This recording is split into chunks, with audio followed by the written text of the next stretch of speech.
오늘은 1919년 3월 1일에 발생한 3.1 독립만세운동이 시작된 지 98년째 되는 3.1절 기념예배로 드리고 있습니다. 일제의 총칼 앞에 조국의 주권을 상실하고 아무것도 보이지 않던 이 암흑과 같은 시대, 꿈도 소망도 한 줄기의 이 희망도 보이지 않던 때였습니다. 창씨 계명으로 부모님이 지어주신 이름을 일본 이름으로 바꿔야만 했었고, 세종대왕이 창제하신 이 한민족의 자랑스러운 모국어 한글을 없애버리려는 한글 말살 정책이 극도에 다다라서 한글 사용 금지 명령이 내려진 때였습니다. 이러한 때 당시 24살의 연희 전문 대학생 윤동주는 한글로 쓴 조국에서의 마지막 시를 남기고 일본 유학길에 오릅니다. 시의 제목은 참회록입니다. 참회록, 윤동주. 파란 녹이 낀 구리 거울 속에 내 얼굴이 남아있는 것은 어느 왕조의 유물이기에 이다지도 욕될까? 나는 나의 참회의 글을 한 줄에 줄이자. 만 24년 1개월을 무슨 기쁨을 바라 살아왔던가. 내일이나 모레나 그 어느 즐거운 날에 나는 또 한 줄의 참회록을 써야 한다. 그때 그 젊은 나이에 왜 그런 부끄러운 고백을 했던가. 밤이면 밤마다 나의 거울을 손바닥으로 발바닥으로 닦아보자. 그러면 어느 운석 밑으로 홀로 걸어가는 슬픈 사람의 뒷모양이 거울 속에 나타나온다. 이 조국의 비참한 현실에 아무것도 할 수 있는 것이 없음을 참여하면서 쓴 이 시는 당시 조선의 젊은이들이 갖고 있는 어느 사조에도 휩쓸리지 않았고, 분노보다는 슬픔을 바탕에 두고 모국어 한글로 담담하게 써내려간 시입니다. 밤이면 밤마다 나의 거울을 손바닥으로 발바닥으로 닦아보자. 이런 시기와 같이 날마다 손발을 빌어 참여하는 마음으로 써내려간 것입니다. 내일이나 모레나 찾아올 그 어느 즐거운 날, 그날이 어느 날이겠습니까? 조국의 해방의 날을 꿈꾸면서 일본에서 열심히 공부하던 윤동주는 항일운동을 했다는 죄목으로 체포되어서 후쿠오카 형무소에 수감됩니다. 2년 넘게 갇혀있던 중에 군수의약품 생체 실험을 당하다가 해방 6개월을 앞두고 28살의 짧은 생을 살고는 고통 속에 마지막 숨을 거두었습니다. 윤동주 시인이 흘린 피와 그 상처는 아직도 아물지 않고 우리의 깊은 상처로 남아있으며 3.1운동이 시작된 지 98년이 지난 오늘에도 그 상처에서 흐르는 피가 멈추지 않고 오늘도 흐르고 있습니다.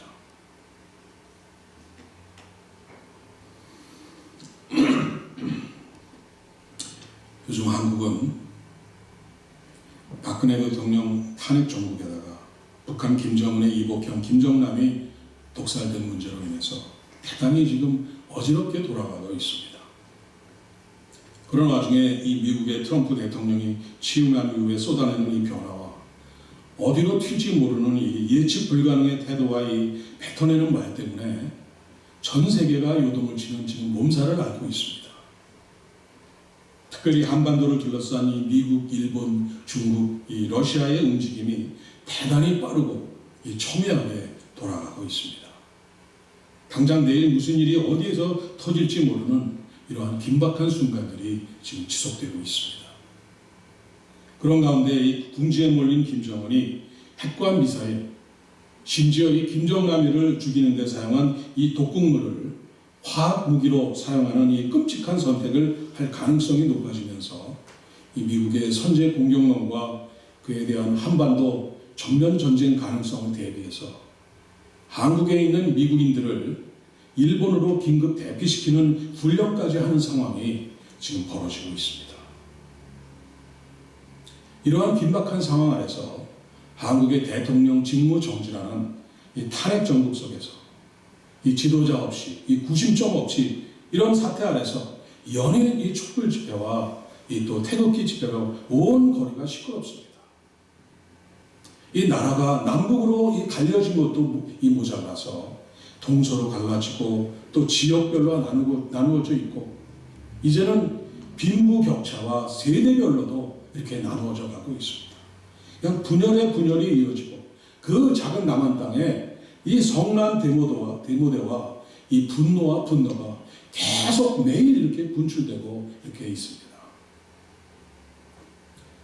새로운 대통령을 뽑는 대통령 선거가 조기에 집행될 가능성이 높아지자 이 10명이 넘어선 이 여야의 대선 주자들이 벌써부터 조기 선거운동에 들어가서 온 나라가 시끄럽고 아주 떠들썩합니다. 그런데 대통령 하겠다고 나선 분들의 이야기를 들어보면 저마다 이 나라를 사랑하고 민족을 사랑하기 때문에 이 한 몸 바쳐서 애국하겠다고 그렇게 해서 나왔다고 합니다. 조국을 위해서라면 이 한 몸 뼈가 가루가 되도록 희생할 각오가 되어 있다고 합니다. 근데 그들이 하는 말을 잘 들어보면 현재 한국이 처한 문제에 대한 이 뚜렷한 방향, 또 남북관계, 그리고 이 한반도, 한국을 둘러싼 이 4강 대국에 둘러싸여 있는 이 대한민국의 내일에 대한 비전을 뚜렷하게 얘기하는 사람이 한 사람도 없습니다.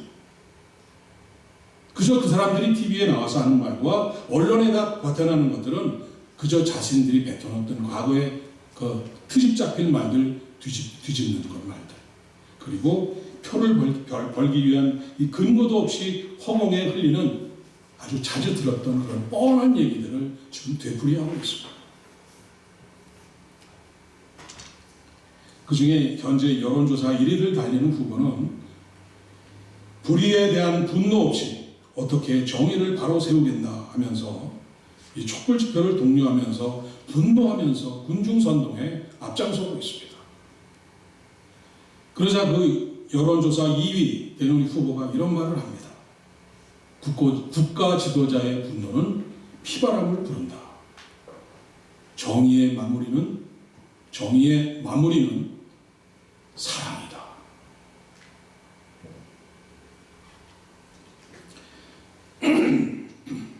(3.1절) 98주년을 맞이하면서 우리는 과연 애국이라는 것이 정말 무엇인가를 다시 한번 생각해 보게 됩니다. 3.1운동 당시에 독립선언서를 작성해놓고 이제 서명을 하게 되었습니다. 33명의 대표 중에서 누가 먼저 서명을 할 것인가 망설이고 있는데 남강 이승훈 선생님께서 이렇게 말씀하십니다. 주저할 것이 없습니다. 여기에 서명하는 순서는 바로 죽는 순서입니다. 먼저 죽고 싶으신 분부터 나와서 서명하십시오. 그러자 33분의 이 민족 대표들은 서로 앞다투어 서명을 하였습니다. 이 운동이 성공하면은 누가 대통령이 되고 누가 국무총리가 되는 것이 아니었습니다. 오직 이 운동은 내가 먼저 죽는 운동이라고 생각하고 나서셨던 것이었습니다. 오늘 우리가 이러한 3.1 정신으로 돌아가지 않으면 우리 민족의 장래는 없습니다. 그런데 오늘 우리 한국 정치를 보면 누가 먼저 죽을까? 이런 사람은 하나도 없고 너는 죽더라도 나만 살아남으면 그만이다. 이런 사람들만 지금 보이고 있습니다. 그래서 어제의 동지가 오늘의 원수가 되고 또 전에는 그렇게 죽일 듯이 싸우던 사람들이 아주 환하게 웃으면서 이렇게 악수를 하는 모습이 매일 TV를 장식하고 있습니다.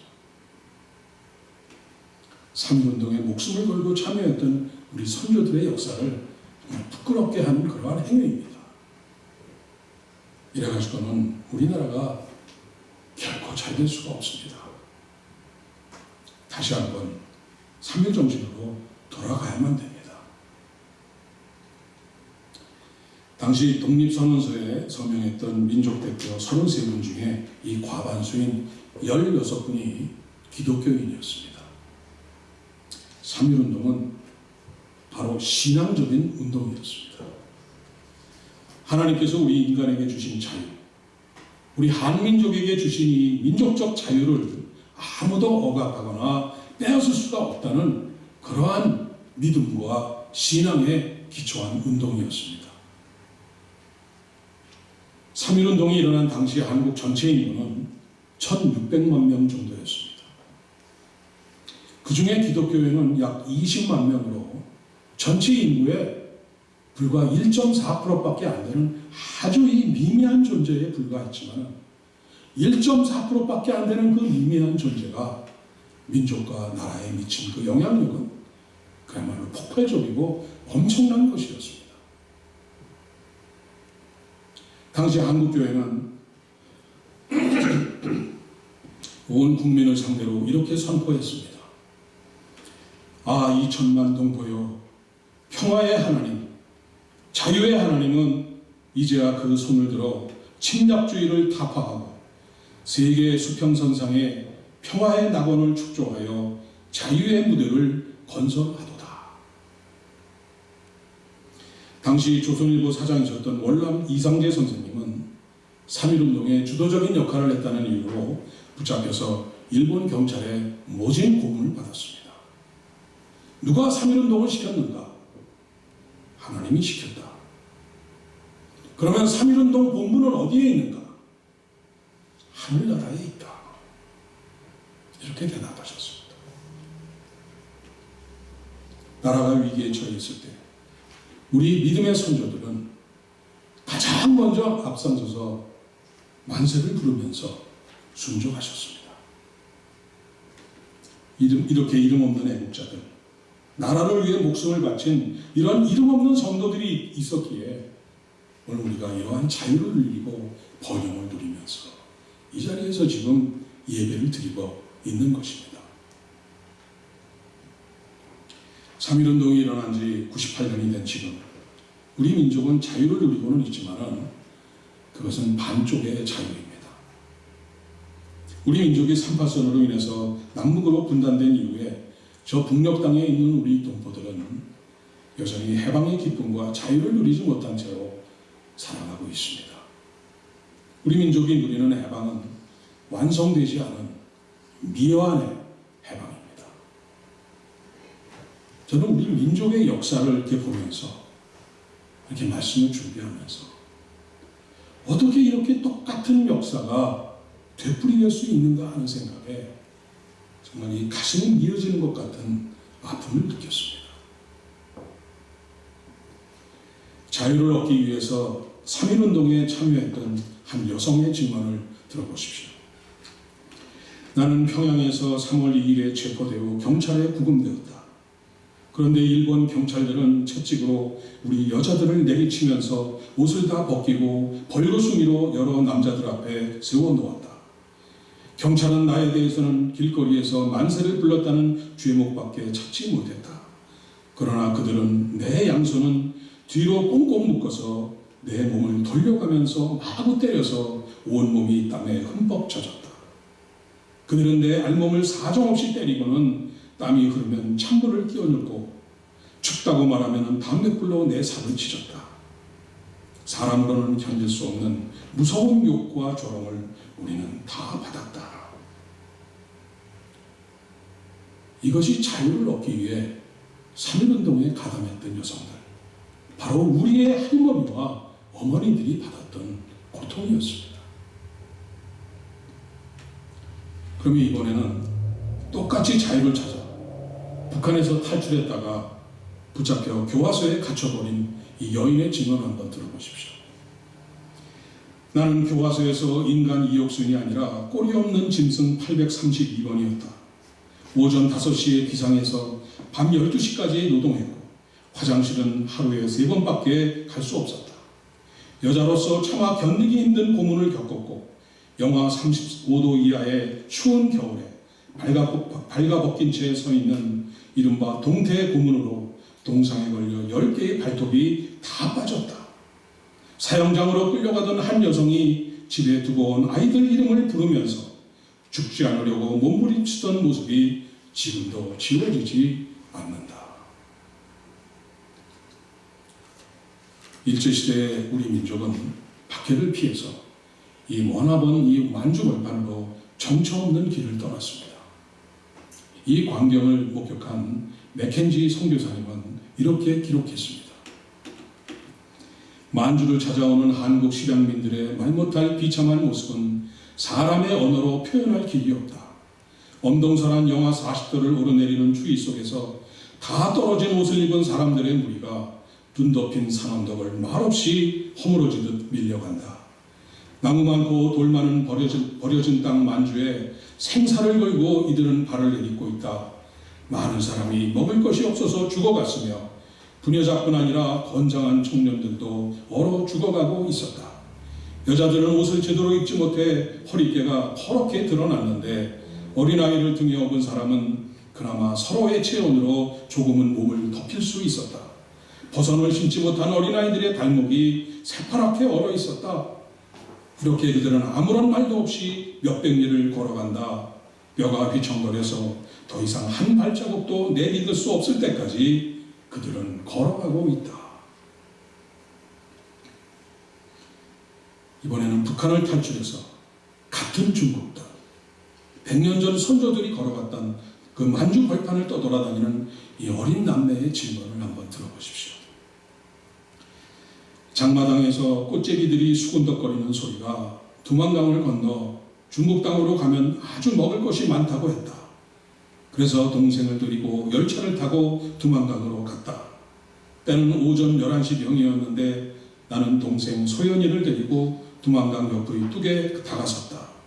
뚝 위에는 군인들이 왔다 갔다 하는 모습이 보였다. 우리는 풀을 뜯는 것처럼 가장하고 뚝 옆에서 햇풀을 뜯어먹기도 하며 시간을 보냈다.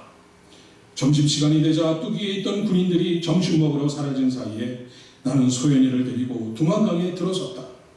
나와 소연이는 손을 꼭 잡고 물을 건너기 시작했는데 겨울이 갓 지나서 그런지 물은 정말 차가웠다. 어떤 곳은 소연이의 콧바지에 물이 차올라 소연이는 허우적거린다.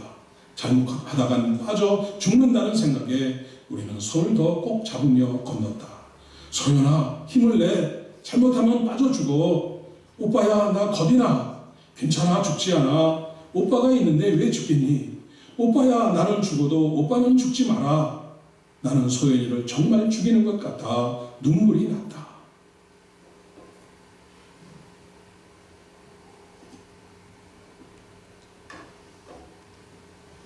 왜 이렇게 같은 역사가 이렇게 반복되는 것입니까? 100년 전 그 추운 겨울에 굶주리고 헐어진 채로 얼어 죽어가면서 만주벌판을 헤매야 했던 우리 민족의 역사가 오늘 북한 동포들이 역시 똑같은 모습으로 헐벗고 굶주리고 얼어 죽어가면서 만주벌판을 헤매는 모습으로 반복되고 있습니다. 일제가 우리의 젊은 여성들을 위안부로 내몰았던 것처럼 오늘 북한의 여성들은 중국 돈 단 몇천 원에 팔려가서 성놀이개로 인간 이하의 대접을 받다가 병들면 나가다 버려지는 이러한 비참한 생활을 하고 있습니다. 이러고도 우리 민족이 해방되었다고 할 수 있겠습니까? 이런 실정인데도 우리 민족이 자유를 누리고 있다고 말할 수 있겠습니까? 우리가 누리는 해방, 우리가 누리는 자유는 반쪽짜리 해방이요 반쪽짜리 자유입니다. 아직은 미완성의 해방입니다. 이 철없는 어린이들, 이 전교조 교사들에 의해서 왜곡된 역사 교육을 받은 이 어린 학생들은 왜 통일을 해야 하느냐고 말합니다. 이 태평양을 건너 미국에 와서 살고 있는 우리의 1.5세, 2세 이 젊은이들은 북한은 다른 나라 아닙니까? 거기 왜 신경을 써야 합니까? 이런 말들을 합니다.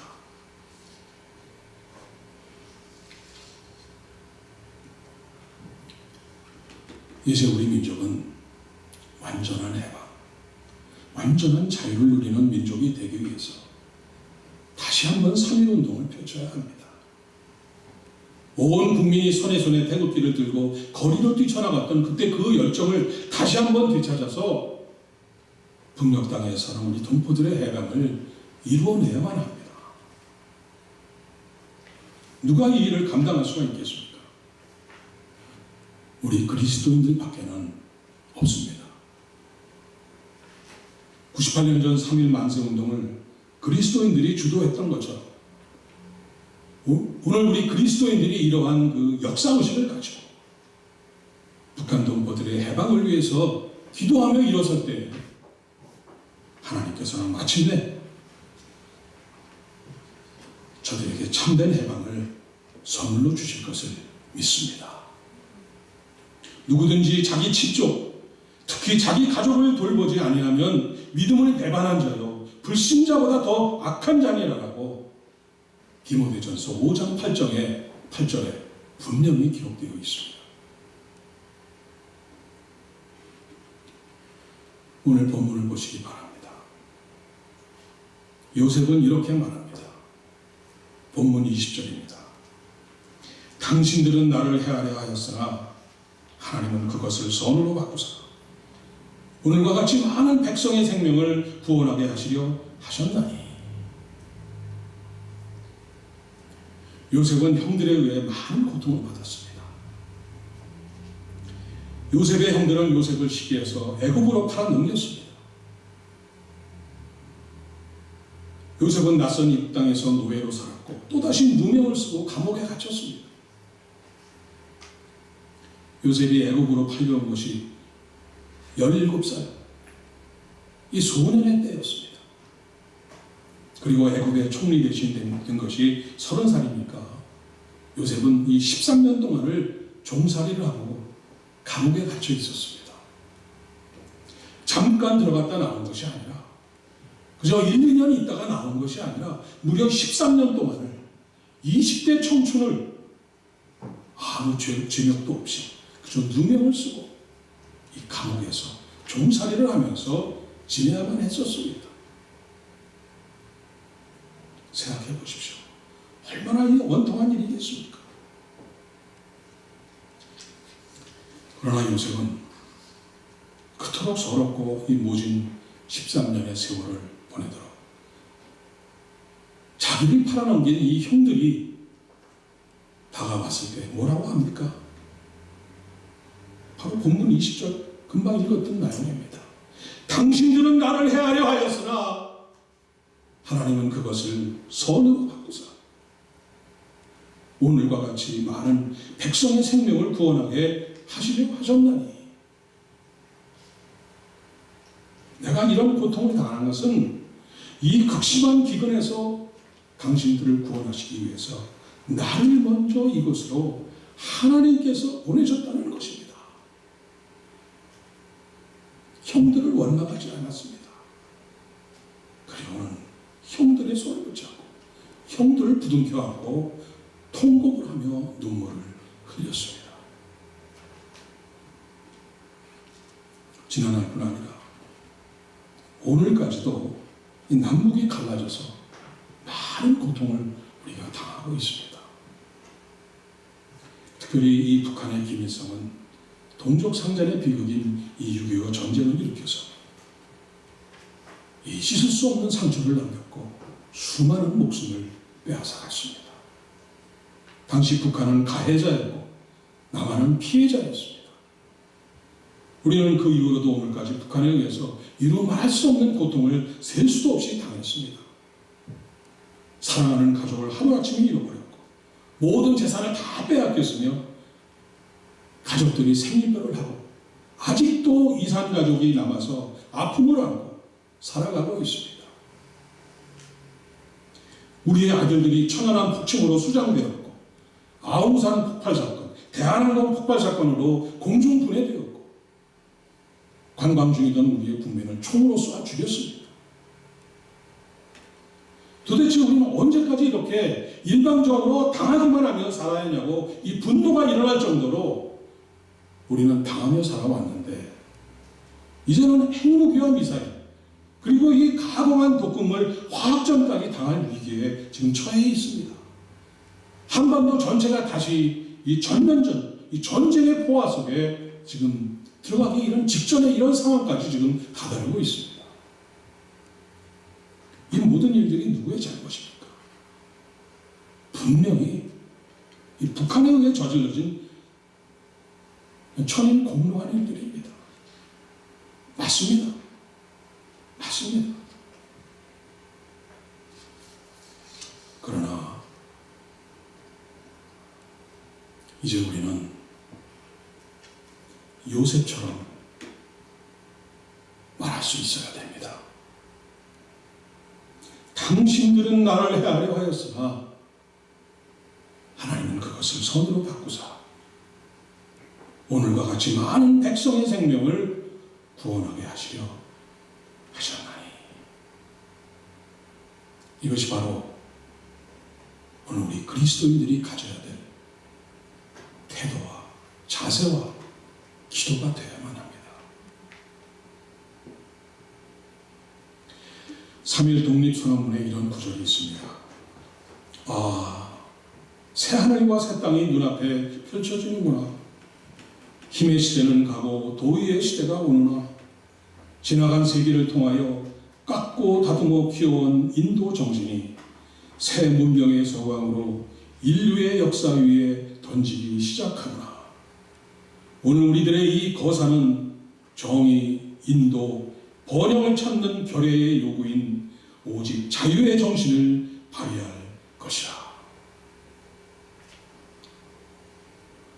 사랑하는 여러분, 저 북녘 땅에 새 하늘과 새 땅이 펼쳐지기를 원합니다. 힘에 tum치는 가고 공의가 강물처럼 흐르는 시대가 오기를 원합니다. 온전한 해방을 맞이해서 정의와 인도와 번영을 누리는 우리 민족이 되기를 바랍니다. 한반도가 주님의 뜻 안에서 하나가 되어 주님 오시는 것을 예비하는 이러한 민족으로 다시 우뚝 서기를 바랍니다. 오늘 우리 그리스도인들의 기도를 통해서 이루어지기를 바랍니다. 형들을 끌어안고 통곡하면서 오히려 눈물로 위로하는 요셉의 눈물이 여러분들의 눈물이 되고 기도가 되어서 남북한 형제가 하나가 되어서 3.1절 기념예배를 같이 올려드리는 그날을 맞이하는 여러분들이 되기를 주님의 이름으로 축원드립니다. 기도하겠습니다. 아버지 하나님, 우리 민족을 사랑하셔서 오늘에 이르도록 인도하시고 붙잡아 주신 아버지께 감사를 올려드립니다. 98년 전 3.1운동의 믿음의 선배들이 드린 그 감사의 행진과 예배를 이제 남북한의 형제가 하나가 되어서 온전한 3.1운동의 완성을 이루고 98년 전 선배들이 흘린 그 피들, 그 값진 핏값이 결실을 이루고 아버지께 감사의 예배를 드리는 그날이 하루속히 오도록 인도하여 주옵소서. 우리들의 눈물의 간구와 기도가 요셉의 눈물의 기도가 되어서 이루어지게 하여 주옵소서. 예수님의 이름으로 기도드립니다.